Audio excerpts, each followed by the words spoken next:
இதை போட்டு விடு. எங்களுக்கு காவல்துறைக்கு மரியாதை செலுத்திய விழா கமிட்டியாளர்களுக்கு நன்றி.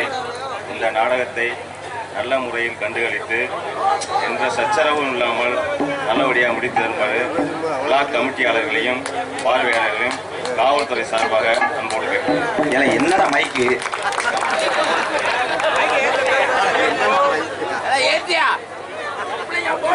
காவல்துறை அதிகாரி ஐயா அருமையா பேசினார். சத்தமே வரலையா என்னையா?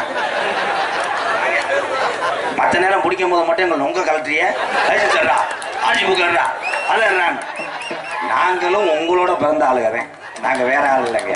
அதே அவர் நண்பர்கள் தான் ஐயா. இதுல அவதாரம் கட்டினாலு கூட அவரை பார்த்தோடனே முறைச்சிருப்பிய. இப்ப பக்கத்துல இருக்க அந்த தொடையில சொல்லி சொல்லுவாங்க அந்த பேசினார்ல அவர் தானே இன்னைக்கு 500 ரூபா போட்டவர். அவரை ஒரே ஒரு விஷயம், ஏன் ஏன் அவதாரம் போடுறாங்க நிறைய பேருக்கு தெரியல. இல்லனே, ஒரு நாள் குடும்பத்துக்காக செலவு பண்ற காசை வண்டிக்கான ஆதாரம் இல்லாமல் நீ காவல்துறை அதிகாரியாட்ட அவதாரம் கட்டும் போது அத்தாடி உழைச்ச காசு போச்சே, இந்த 500 ரூபா அந்த பிள்ளை வீட்டிலுக்கு ஏதாவது தீமண்டை வாங்கிக்கலாம் நீ உணர்ந்து தவறு செய்ய மாட்டேன் என்பதற்காகத்தான் அவதாரம் போடுறாங்க.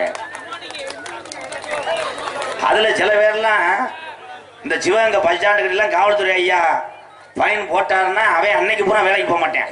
அவன் இங்க நின்றுக்குருவேன். எங்க தொண்டி ரோட்ல நின்றுக்கிட்டு ஒவ்வொரு ஆளுக்கு சீனல் கொடுப்பேன். மச்சான் எங்க கட்டிங்க போடலாம்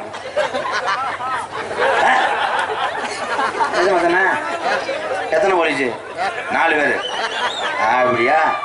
அவன் சுப்பையா சந்த கடைக்கு போயிருக்கேன். அவனை வாங்கிட்டு சொல்லி அங்கே நம்ம ஊர் கம்மாக்கல்ல அடிச்சுக்கிறோம். அங்கிட்டு போயிருவேன்.